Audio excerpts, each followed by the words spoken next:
Single dad millionaire finds bride chained in the forest. What he does next will shock. The forest air was crisp and alive with the sense of pine and damp earth.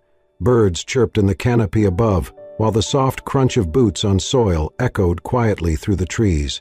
Noah, a man in his mid-30s with a strong jawline softened by the kindness in his eyes, was helping his 8-year-old daughter Lily set up their modest campsite on the edge of a secluded forest reserve. The place was peaceful, far from the noise of the city, and perfect for their weekend escape from the weight of the world. Lily, bright-eyed and full of life, dashed through the underbrush, her laughter trailing like wind chimes in the breeze. "Daddy, look at this bug," she exclaimed, holding up a tiny creature on her finger. Noah smiled warmly, ruffled her curly hair, and nodded with a hum of approval. "Just don't wander too far, okay, Peanut?" he said, keeping his voice light but his eyes cautious. While Lily skipped ahead, Noah knelt to adjust a tent pole. That was when he heard it, faint, almost blending with the rustling leaves. A voice. It was not the cry of an animal or the song of a bird. It was human, weak and wavering, a soft, desperate plea. He stood still, the hair on the back of his neck rising. The forest seemed to pause with him. He heard it again, clearer this time. "Help!" Noah straightened up, his instincts kicking in. "Lily, stay close," he called, then turned toward the direction of the sound. He moved carefully, brushing past low-hanging branches, the undergrowth tugging at his jeans. The voice guided him deeper into the forest until he came to a small clearing shrouded in shadow, the sunlight barely piercing through the thick canopy. There, against the gnarled trunk of an old oak, was a woman. She was slumped, her white dress dirtied and torn, stark against the dark soil. It took Noah a second to register what he was seeing. She was in a wedding dress, her arms pulled awkwardly behind her. Chains clinked softly with every movement. Her wrists and ankles were bruised, raw and bleeding. Strands of her dark hair clung to her tear-streaked face. Her eyes, wide and terrified, met his. "My God!" Noah muttered, rushing forward. He dropped to his knees beside her, careful not to startle her. Hey, it's okay. I'm here now. My name's Noah. What happened? Who did this to you?" The woman's lips trembled, her voice a fragile thread. "Irina. My name is Irina. Please, you have to get me out of here." Noah reached for the chains, inspecting them. They were heavy and rusted, but clearly strong. "I need something to break these," he said. "Do you know who did this to you?" She nodded slowly, her breath catching. "Yes. They said I was running from destiny, that I had to marry him, that if I refused, I'd pay the price." Noah's brows drew together in concern. Who? Who are they? His family. They're old, powerful. He's rich, very rich, but twisted. I ran on the day of the wedding. They hunted me down, like an animal. Noah felt his stomach churn. This was not just some bizarre accident. This was something darker. He glanced over his shoulder, as if expecting someone to step out of the trees at any moment. "I have a daughter nearby," he whispered. "I need to get you out of these chains, and we need to get out of here fast."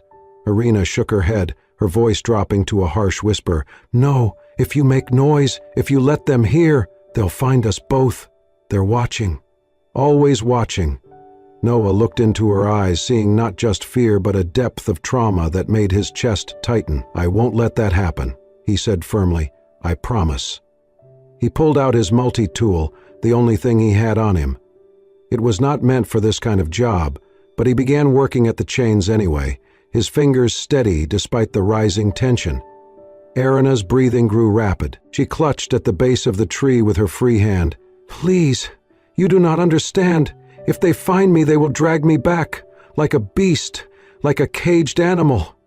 Her voice cracked on the last word, and Noah's hands paused. Her fear was real, tangible, not just of pain, but of complete loss, of self, of freedom, of hope. "I'm not going to let them take you," he said, softer this time. "But you have to trust me. Can you do that?" She nodded, tears slipping silently down her cheeks. Noah worked faster now, the metal biting back at his hands. The forest felt thicker around them, the silence oppressive. Every snap of a twig made them both jump, but Noah did not stop. He would not stop.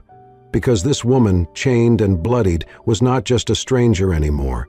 She was someone's daughter, someone's friend, and now she was under his protection. And in the distance, Lily's laughter floated faintly through the trees, innocent, untouched. Noah glanced toward the sound and then back at Irina. Time was running out. Noah drove with one hand on the wheel and the other resting gently on the passenger seat, where Irina sat, wrapped in his jacket, silent and trembling. The truck bounced gently along the dirt road leading away from the forest, the sky outside turning a soft amber as the sun began its descent. Lily, buckled in the back seat, watched Irina with a quiet curiosity, sensing something different about this woman her father had just rescued.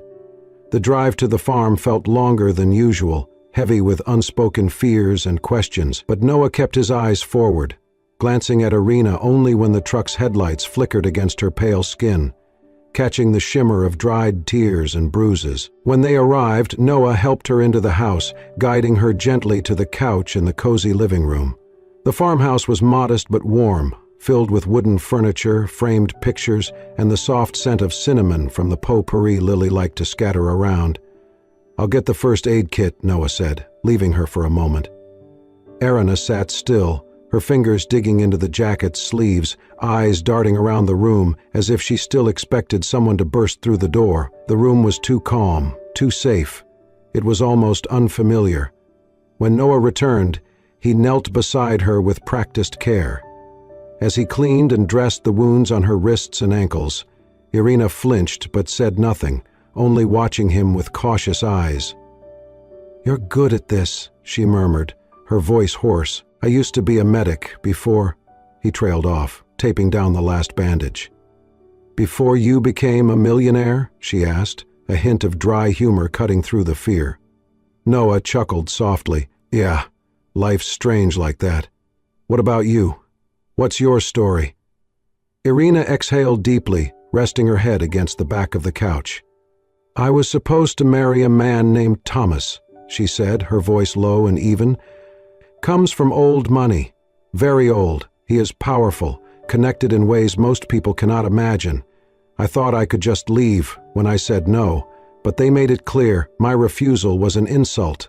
She paused, fingers clenching. "They came for me the night before the wedding, said I had to learn obedience, that he chose me, and no one says no to a Langston."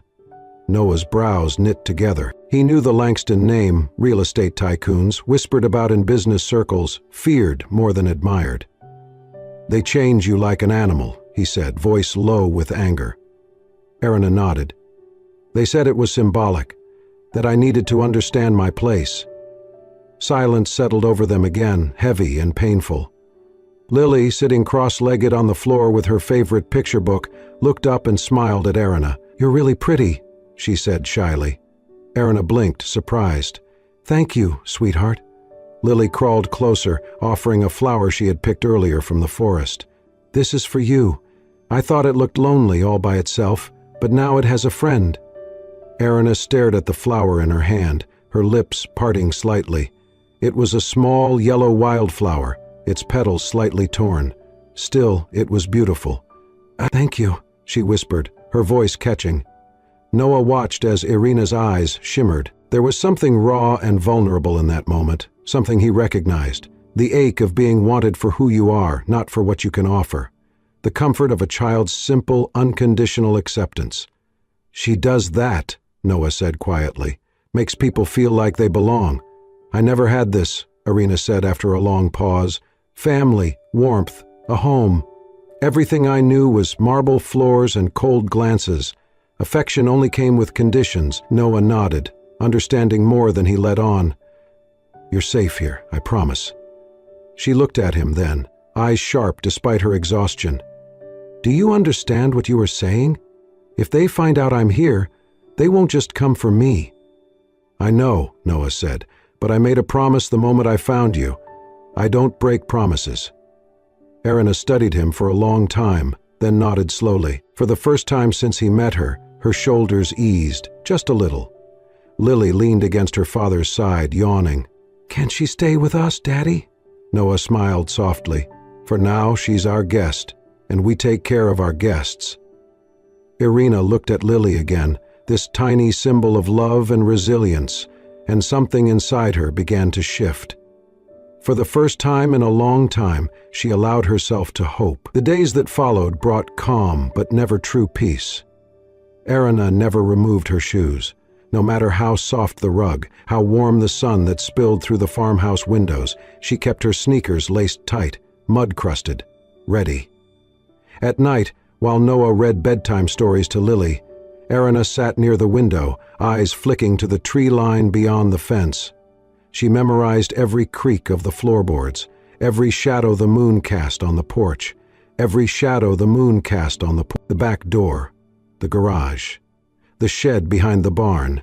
She catalogued each as a potential escape route. She was not delusional nor paranoid in the traditional sense. She was surviving. Her mind, sharp and methodical, operated like a soldier's in enemy territory. She counted the minutes it took to reach the truck from every room. She slept in short bursts, her back always to a wall. At any sudden noise, her eyes snapped open, breath held until the silence returned. Noah noticed, but he said nothing. Instead, he built around her a quiet sanctuary, no questions, no pressure, just warmth, patience, coffee left on the kitchen table, clean towels folded on the bathroom counter, a stocked pantry, a ready smile. He wanted her to heal, not hurry, and slowly, Irina responded. She did not flinch when Noah passed her a plate. She no longer stiffened when Lily crawled into her lap with a drawing. She began helping with breakfast, folding laundry, even humming faintly as she cleaned dishes by the sink. Trust was a fragile thing, but it was forming, layer by layer. One evening, the sky painted in strokes of lavender and gold. Lily asked if she could feed the chickens. Noah nodded from the porch.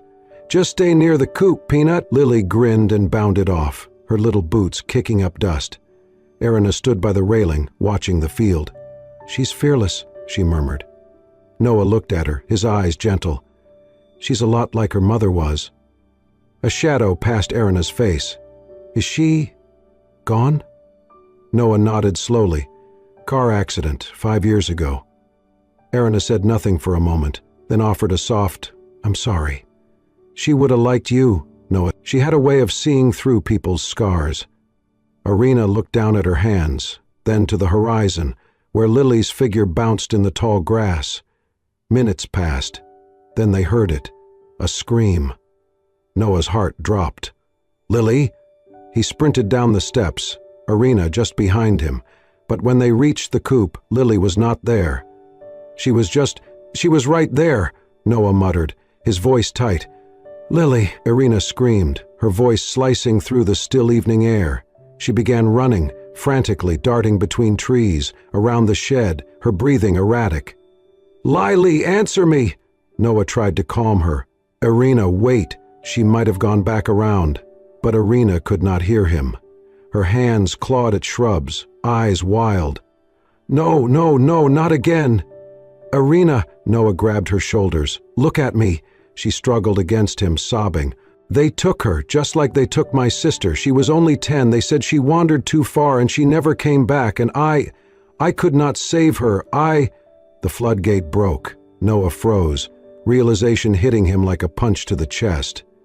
Irina collapsed to her knees, her cries raw and unfiltered, hands in her hair. "I cannot do this again. I cannot lose another child." "I promise you," Noah said, kneeling with her. "We're going to find her. But you're not alone, not this time." Just then they heard it, a rustle, then a soft, guilty voice. "I'm sorry." Lily emerged from behind a haystack, her arms wrapped around a stray kitten she had been chasing. Irina let out a shuddering sob of relief. She rushed forward, wrapping Lily in her arms, holding her so tightly the girl squeaked. "I was just trying to save her," Lily whispered. "She was cold." Irina nodded against her, tears falling freely. "You're safe. You're safe. Thank God." Noah watched as Irina clung to his daughter like she was the last solid thing in a collapsing world. In that moment, something unspoken passed between them. He saw her, not just the fear, but the loss beneath it, the depth of her scars, and for the first time he truly understood. Irina was not just running from captivity, she was running from grief. The farmhouse was quiet, bathed in the warm, flickering glow of firelight. Outside, the wind whispered through the trees, but inside, a calm stillness had settled. Lily had fallen asleep on the couch, curled up beneath a blanket with the stray kitten now named Clover nestled beside her. Noah and Irina sat in the kitchen, nursing mugs of tea. The steam curled upward, but neither of them moved to drink. Something hung in the air, unspoken, waiting. Irina stared at her reflection in the darkened window, her voice soft but steady.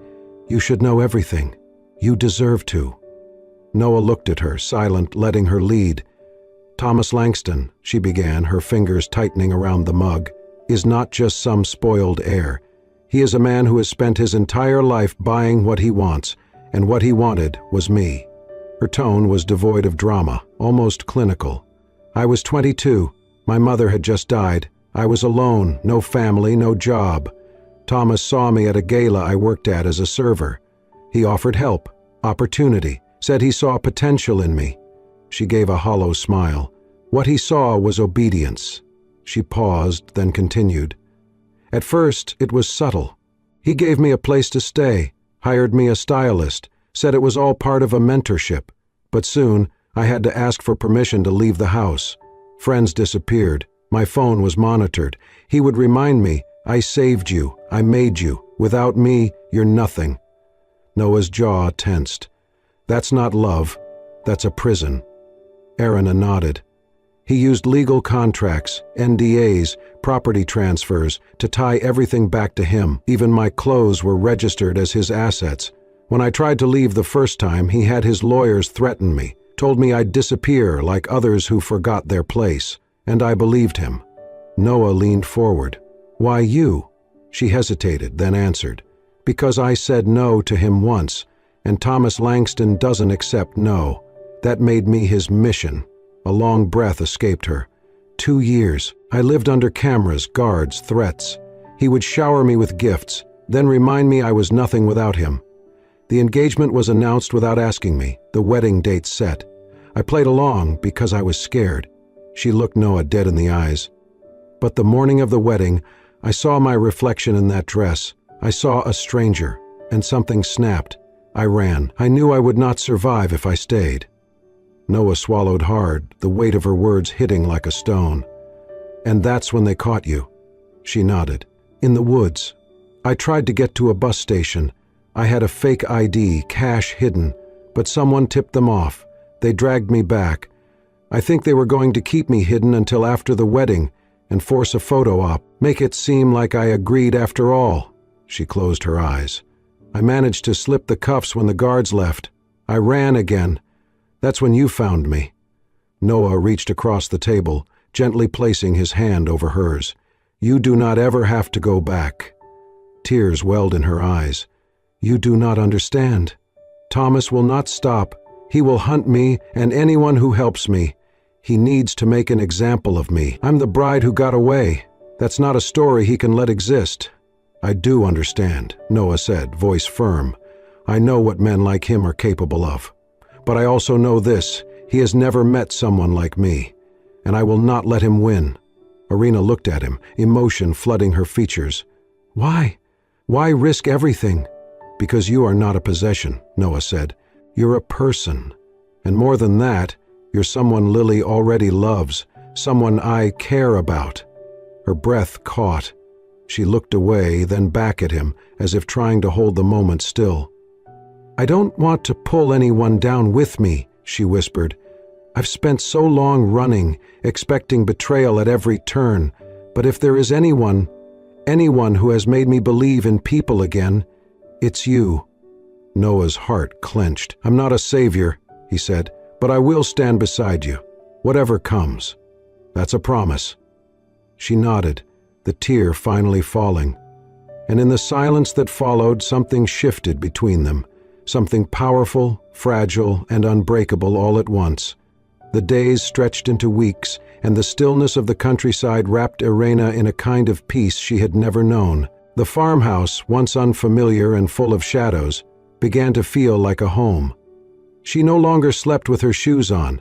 The doors were still locked, but she no longer checked them 5 times a night. Slowly, she began to breathe again, not in fear, but in rhythm with the wind through the fields and the quiet hum of life around her. Noah gave her space, never rushing her, never asking for more than she was ready to give. He simply made her coffee in the morning, left a flower from the garden at her place at the table, smiled when she laughed. And she had begun to laugh, soft, uncertain at first, but real. Lily adored her. They spent afternoons in the kitchen, where Irina taught the girl to bake chocolate chip cookies, her hands covered in flour as Lily giggled beside her. She started planting a garden behind the house. At first, it was just herbs, basil, mint, rosemary. Then came tomatoes, beans, and peppers.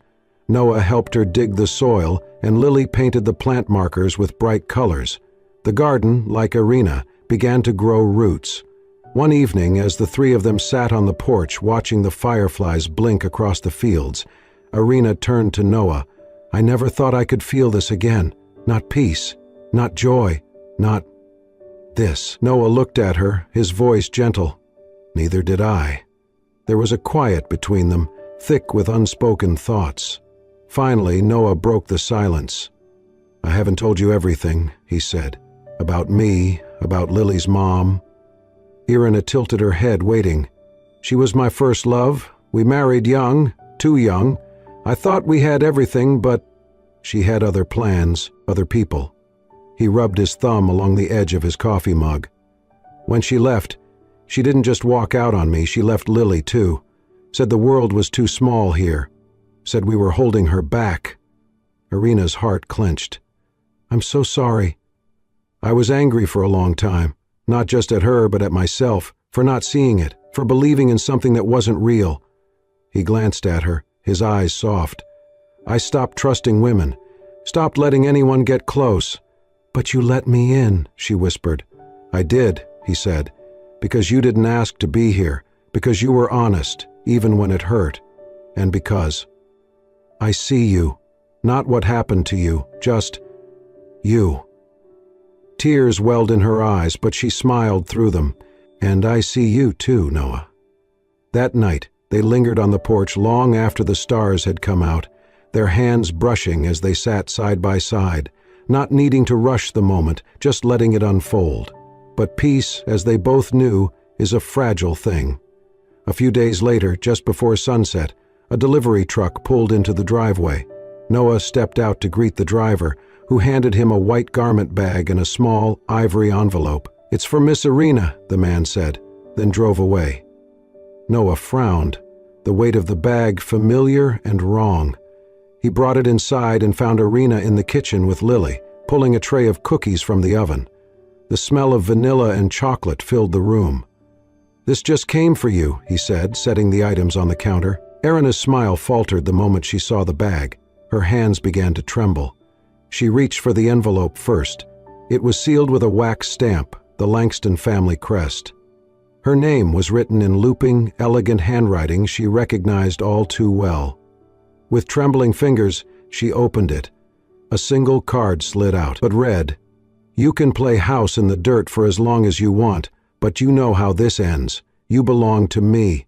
Try to run again and I will chain you in front of the world. Consider this your wedding dress. Round 2. Irina stared at the letter as her breath caught in her throat. Then, almost mechanically, she unzipped the garment bag. Inside was a new wedding dress, sleek, luxurious, the exact style she had once described in passing to Thomas years ago. He had remembered, he had waited, and now he was reminding her. She was still his. The room blurred. Her knees gave out. Noah caught her before she hit the floor. "I've got you," he whispered, holding her against his chest. She clutched the letter, her body racked with sobs. "He's never going to stop," she cried. "He'll find me. He'll hurt you. He'll take everything. I thought I could start over, but I was wrong. I was so wrong." Noah pulled her closer, his voice firm. "No, Irina, you are not his. You are not property. You are not powerless. We will face this, together." "But you have a child," she whispered. "You have everything to lose." He touched her face gently, lifting her chin until their eyes met. Then let me lose it for the right reason. And in that moment, wrapped in his arms, tears on her cheeks, Irina felt her heart, damaged, guarded, worn, begin to beat with hope again. The morning sun streamed through the lace curtains, casting golden shapes on the farmhouse floor.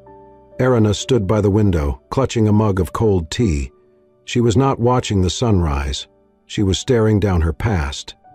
"I'm not going to run anymore," she said quietly, her voice stronger than it had been in years. Noah approached and placed a steady hand on her shoulder. "Are you sure?" She turned to face him. "Running never set me free. It only kept me alone. If I want to truly live, if I want Lily to grow up knowing the truth, I have to stop hiding. I want him exposed. I want people to see who he really is." And so, with the help of Evelyn Cartwright, Noah's friend and a fierce attorney known for toppling giants, they built a plan. Irina would invite Thomas to the farmhouse, pretending to surrender. Wearing a hidden recording device, she would push him to confess. Officers would wait just outside, ready the moment they had what they needed. It was dangerous. But Irina was done being afraid. The day arrived. Irina wore a soft sweater and jeans. Her hands trembled beneath the table, but her face was calm. Lily had been sent to safety. Evelyn waited in the corner, her phone connected to the feed. Noah remained close, watching with quiet strength. At noon, a sleek black car rolled up the dirt road. Out stepped Thomas Langston, immaculate, confident, cold. Irina met him on the porch. "Irina," he said smoothly, spreading his arms. "You look rustic." She didn't flinch. "You came alone?" He smirked. "Do I need backup to talk to my fiancé?" "We were never engaged," she said firmly. Thomas shrugged, stepping closer. "I forgive you. You're scared. This whole act, this farm life, you'll get over it." He reached for her hand. She stepped back. "You do not get to forgive me," she said. "You caged me, controlled me. That's not love, it's obsession." Thomas's expression darkened. "Everything I gave you, every dress, every diamond, that was me caring for you. You just didn't understand how the world works." Irina kept her voice calm. The wire beneath her shirt caught every word. "I know what you did to the others, Thomas, the ones who disappeared," he sneered. "You think anyone would believe a runaway over me? I am a Langston." "Then prove it," she said. "Say it, admit it." His smile faded. His voice dropped to a hiss. "Fine. I bought you. I bought your life, and if you ever pull something like this again, I'll bury you so deep the world will forget you existed." Then, with sudden fury, he lunged forward. "You think you can trap me, you—" Before he could finish, Noah burst through the door, tackling Thomas hard. The two men crashed to the ground, fists flying, but Noah pinned him quickly, years of training kicking in. Sirens erupted in the distance. Officers swarmed the property within seconds, shouting commands. Evelyn stepped forward, holding up the recording. "We got it all, every word." Thomas writhed beneath Noah, his power dissolving by the second. Irina stood over him, steady and unshaken. "It's over. The world's going to see who you really are." As officers dragged him away, screaming and struggling, Irina turned to Noah. Her breath came in shudders, her hands still shaking. He opened his arms, and she collapsed into them, not broken, not afraid, free. The arrest of Thomas Langston sent shockwaves through the nation. Within 24 hours, his face was on every news outlet. Headlines blared, "Billionaire businessman arrested in explosive abuse scandal."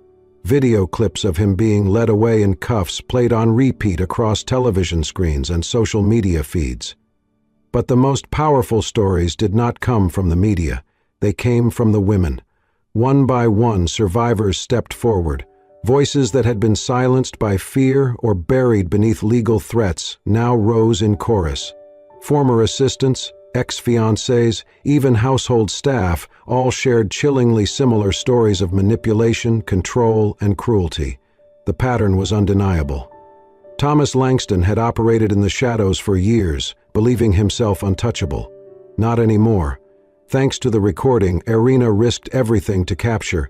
The legal case against him was airtight.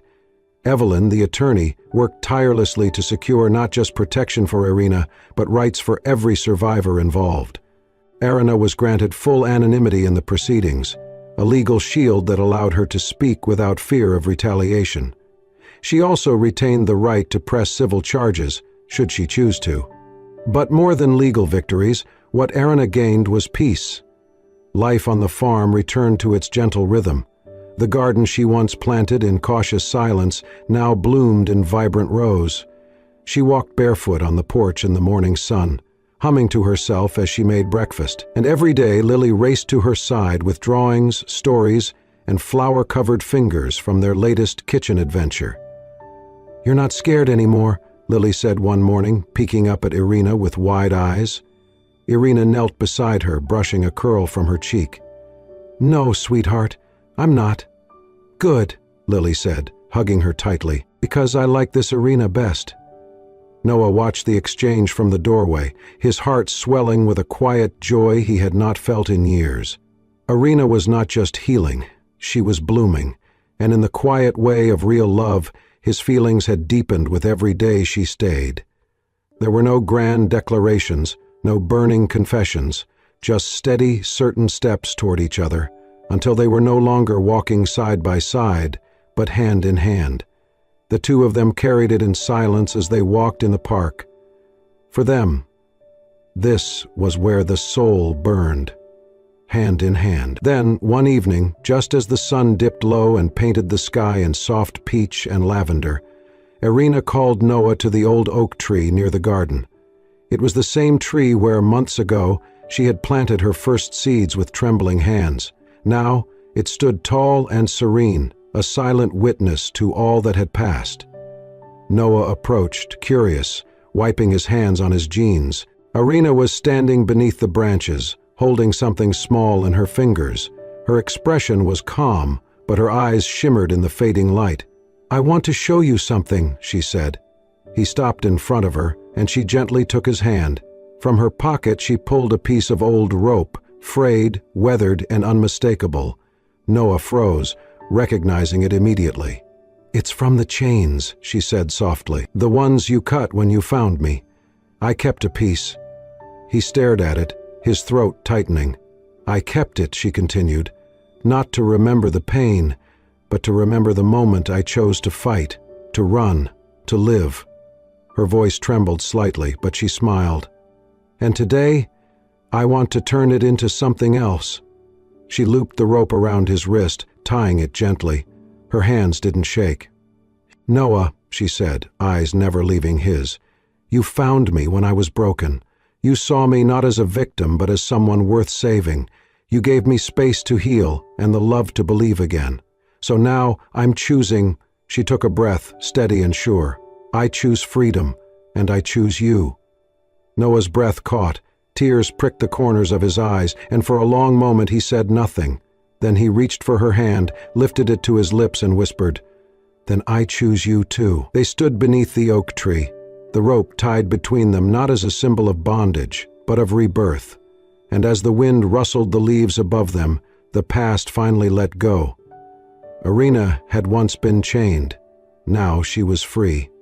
And she had found her forever. The forest was alive that morning, but not with fear.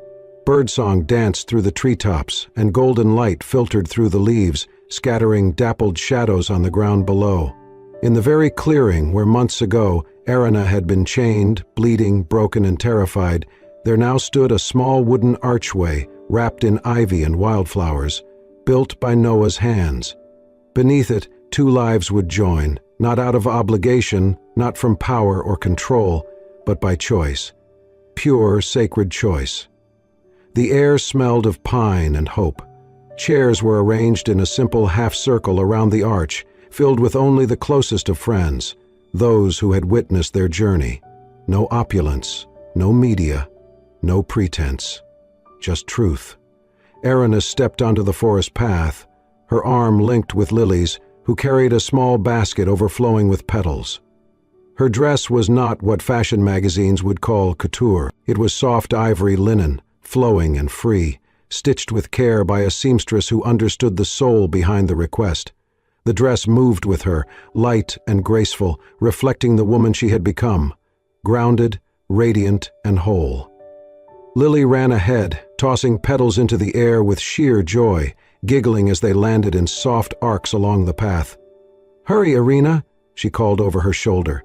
"Daddy's waiting." Irina laughed, her voice clear and bright, the kind of laugh she never thought would live in her again.